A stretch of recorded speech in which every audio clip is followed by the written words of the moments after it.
밀크플레이션이라. 밀크라는 것은 우유를 말하잖아요. 뒤에 플레이션이 달렸습니다. 여기는 인플레이션의 줄임말입니다.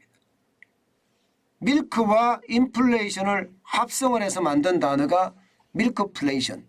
다시 말해서 우유 가격이 오르는 바람에 인플레이션을 촉발시킬 수 있다 하는 게 밀크플레이션의 핵심 요지입니다. 그런데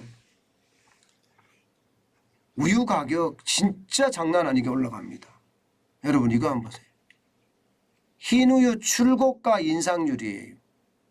적게 인상하는 곳이 6%고요. 많이 인상하는 곳은 10% 인상합니다. 와, 진짜 장난 아니죠. 실제로도 보실래요? 서울우유 같은 경우는 6.6% 인상을 합니다. 서울우유. 매일유업은 8% 인상하고요. 남양유업도 8% 인상합니다. 이렇게 되면 여러분 안 올라가는 거 없습니다. 우유라는 게 뭐 쉽게 말하면 과자를 만드는, 그리고 빵을 만드는, 그리고 각종 말입니다.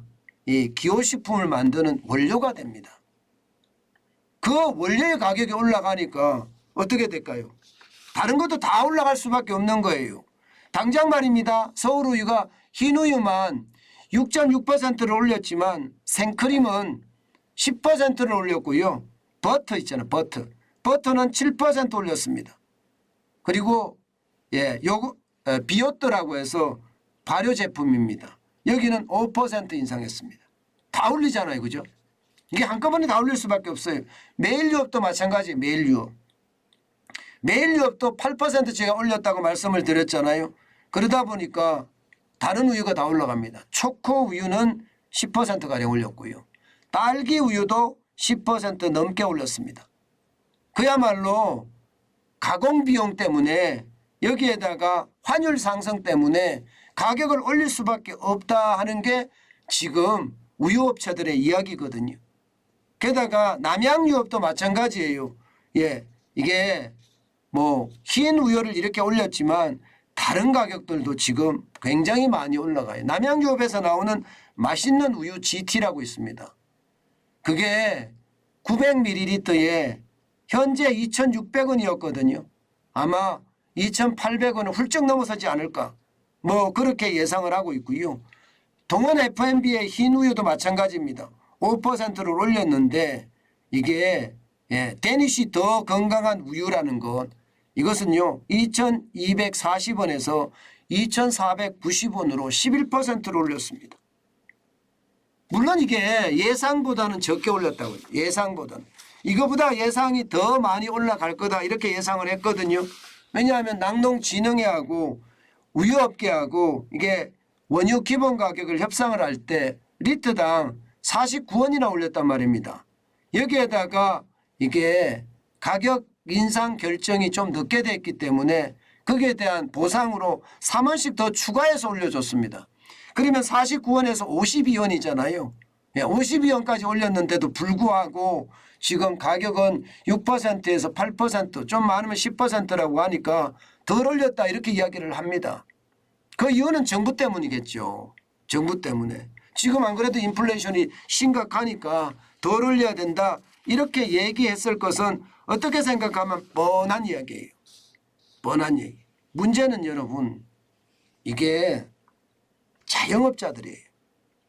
자영업자들 중에 말입니다. 특히 이 빵집을 하거나 카페를 하시는 곳 이런 데는 여러분 굉장히 큰 충격을 받을 수밖에 없어요. 가격을 하루아침에 인상할 수는 없거든요. 이 고객이라는 어떤 그 가격 민감층들 말입니다. 고객들은요 아침마다 커피 한 잔 먹으면 아니면 우유 한 잔 마시면 그 가격을 정확히 알고 있습니다. 그런데 이게 100원이 올라가든 200원이 올라가든 정확하게 챙기는 게 고객이거든요. 그러면 가격 올릴 수 있을까요? 가격 올리기 진짜 만만치 않아요. 우유조차도 말입니다. 어디 그뿐입니까? 치즈는요. 아이스크림은요. 빵은요. 뭐 생크림은요. 이게 원료 자체가 다 올라가기 때문에 올릴 수밖에 없는 게 현실이다 이렇게 이야기는 하지만 자영업자들이 아우성을 치는 이유는 이렇게 되더라도 쉽지 않다는 겁니다. 실제로 말입니다. 카페를 하는 사장님들은 뭐라고 이야기하나 하면요. 기존 업체에서 우유를 150원, 생크림을 500원 인상하겠다고 이야기하면서 왔다. 예, 이게 말이 150원이고 예, 이 500원을 인상하는 것이지 실제 잔 한 잔에 지금 예, 영업이익이 그만큼 떨어진다는 이야기가 되잖아요. 그러니 심각한 상황이 된다. 이런 이야기가 진짜 어울리는 이야기예요. 심지어 말입니다. 예, 이게 제과점을 하는 사장님 한 분은요. 이렇게까지 이야기합니다. 이제 내가 젖소 사서 키워야 되나? 이 말은 여러분 본인이 젖소를 사서 키우지는 않겠지만 그만큼 절박한 심정을 그대로 이야기한 것은 아닌가 저는 그런 생각이 듭니다. 안 그래도 말입니다. 여러분 물가 인상 때문에 지금 서민들은 고통을 받고 있다고 해요. 자영업자들은 가격을 결국은 올릴 수밖에 없을 거예요. 그러면 서민들의 고통은요. 더 커지겠죠. 안 그래도 버는 소득이 줄어드는 판에 이게 가격까지 올라가면 진짜 사 먹기가 만만치 않습니다. 여러분들은 제과점에 가보셨는지요? 저는 빵을 좋아하기 때문에 제과점에 자주 갑니다. 그런데 빵 몇 개만 집으면요. 15,000원이 훌쩍 넘어버립니다. 훌쩍 넘어요. 빵 가격 자체가 비싸요. 밀가루가 그만큼 올랐기 때문에 빵 가격이 올라갈 수밖에 없었고요. 인건비가 올랐기 때문에 올라갈 수밖에 없거든요.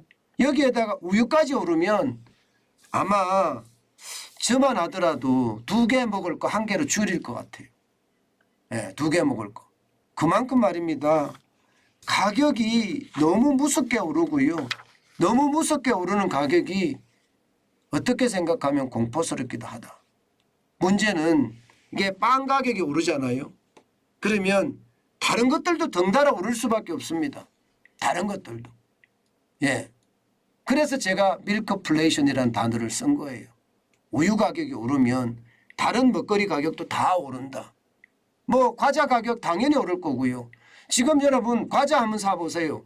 1,000원짜리 과자가 거의 없습니다. 과자 자체가. 그런데 양도 적어요. 뭐 양이 뭐 이게 양인가 싶을 정도예요. 예, 저는 과자는 잘 먹지 않지만 가끔 말입니다. 예, 이게 우리 아이가 사다 놓는 게 있으면 한 번씩 뜯어서 먹습니다. 옛날에는요. 제가 이런 이야기하면 참 여러분들 웃으실지 모르지만 제가 과자를 300원, 400원 할 때부터 예, 그때부터 먹었던 것 같은데 그 이후로는 잘 기억이 안 납니다. 그런데 양파로 만든 과자인데 1,300원, 1,400원 써놨더라고요. 양이 말입니다. 몇 번 먹으니까 없어요. 그 정도로 말입니다. 물가는 장난 아니란 뜻이. 결국 말입니다. 우유 가격을 올리니까 이게 서민들의 가격까지 다 올라가고 이것이 소비 위축을 촉발하지 않을까 저는 그런 생각까지 해봅니다. 여러분 이제 고물가 그냥 우리가 받아들이고 인정해야 됩니다. 예, 그만큼 말입니다. 고물가 시대에 우리는 한참 살아갈 거예요. 때문에 여러분 절약은 기본이라는 거 이제 여러분들 다 아실 거예요. 점점 체득해가는 고물가 고금리는 우리가 느껴가야 되는 그런 상황이 된다. 그 말씀 다시 한번 올립니다.